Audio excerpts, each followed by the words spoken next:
सभी बच्चों को मेरा नमस्कार और इस नव वर्ष की बहुत सारी शुभकामनाएं सभी प्यारे प्यारे बच्चों को, उनके पेरेंट्स को और सभी देशवासियों को। कहानियों से इतना जुड़ाव बच्चों को देखकर इतना अच्छा लग रहा है कि बस बच्चे इतना ज़्यादा उत्साहित हैं कि उन्हें रोज़ ही कहानी सुनना है। और जब ये तो बहुत ही अच्छा लगता है जो बच्चे कहानी सुनकर उसे अपनी कॉपी पर नोट डाउन करते हैं और मुझे व्हाट्सएप करते हैं और पूछते हैं बताइए मैम कैसी लगी। तो कहानियों की इसी कड़ी में आज एक और कहानी लेकर आई हूँ जिसका शीर्षक है इंसानियत ही सबसे बड़ा धर्म। ये कहानी है उस गांव की जो एक बहुत ही दूर गांव था और एक बहुत ही बीहड़ इलाके में बसा हुआ था।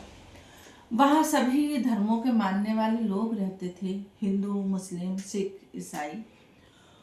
उनके अंदर बस एक ही ये कमी थी कि वो जब तब आपस में एक दूसरे को धर्म को लेकर लड़ाई करते थे और आपस में लड़ते रहते थे। अब जब लड़ाई होती है तो नुकसान तो सभी का होता है। एक दिन क्या हुआ, अचानक गांव में बाढ़ आ गई और बाढ़ भी थी बहुत भयंकर। उस भयंकर बाढ़ में लोग इधर उधर भागने लगे। गांव में भगदड़ मची हुई थी कि किस तरीके से अपने घर को बचाया जाए, किस तरीके से अपने सामान को बचाया जाए। उसी गांव में एक रहती थी बूढ़ी अम्मा जिनका नाम था आमना। उनका घर पूरी तरीके से डूब चुका था। वो जैसे तैसे छत पर चढ़कर चिल्ला रही थी, कोई मुझे बचा लो, कोई मुझे बचा लो। पर सब तो अपने अपने में लगे हुए थे और ये भी सोच रहे थे कि अरे ये तो दूसरे धर्म की है, हम इन्हें क्यों बचाएंगे। पर उसी गांव में एक रामदीन नाम के चाचा रहते थे। रामदीन चाचा ने देखा, अरे आमना तो ऊपर छत पर चढ़कर चिल्ला रही है कि बचा लो बचा लो। रामदीन चाचा को तैरना आता था। उन्होंने जल्दी से बाढ़ के पानी में छलांग लगाई।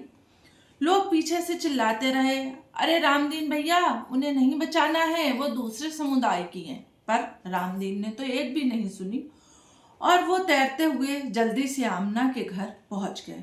उन्होंने आमना को नीचे उतारा और उससे कहा, बहन तुम चिंता मत करो, मैं तुम्हें बाढ़ के पानी से निकाल लूंगा। जब और लोगों ने देखा कि रामदीन चाचा आमना की मदद कर रहे हैं और उन्हें बचा रहे हैं, तब उनके और भी साथ के लोग जल्दी से आमना के घर तैर तैर के पहुंचे जिन्हें तैरना आता था। किसी ने आमना के बच्चों को गोद में लेकर तैरना शुरू किया, किसी ने आमना की बकरी को बचाया, किसी ने भैंस को। सब लोगों ने आमना की मदद करके उसको बाढ़ के पानी से बाहर निकाल लिया।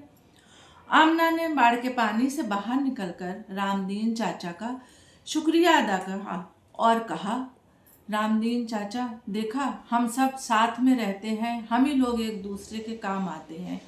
आपने मुझे बचा लिया, इसके लिए मैं आपका शुक्रिया अदा करती हूँ। और इस बात के बाद सबको सबक लेना चाहिए कि हमें आपस में नहीं लड़ना चाहिए। हम जहाँ रहते हैं सब लोग एक दूसरे की मदद से ही रहते हैं और मिलकर रहने में ही भलाई है। ये बात सभी गांव वालों की समझ में आ गई। 2-3 दिन में बाढ़ का पानी कम हो गया और गांव से बाढ़ ख़त्म हो गई। फिर गांव में एक जश्न का माहौल हुआ। सब ने खूब एक दूसरे के साथ मिलकर खाना खाया और जश्न मनाया और खुशी मनाई कि उस बाढ़ के पानी में किसी भी व्यक्ति को नुकसान नहीं हुआ था। और उन सब गांव वासियों ने ये तय किया कि अब हम एक दूसरे से नहीं लड़ेंगे और सभी समुदाय के लोग मिलकर रहेंगे। रामदीन चाचा ने सबको बताया कि मिलकर रहने में ही हमारे देश की सुख और शांति है। किसी भी तरक्की के लिए हमें मिलकर रहना चाहिए।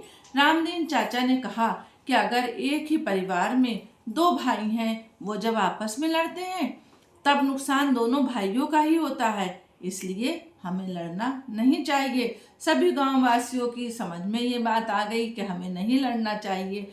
तो बच्चों, इस कहानी से तुम ये ज़रूर सीखोगे कि हमें आपस में लड़ाई नहीं लड़ना चाहिए और मिलकर रहना चाहिए, क्योंकि सबसे बड़ा धर्म इंसानियत ही धर्म है। जय हिंद, जय भारत।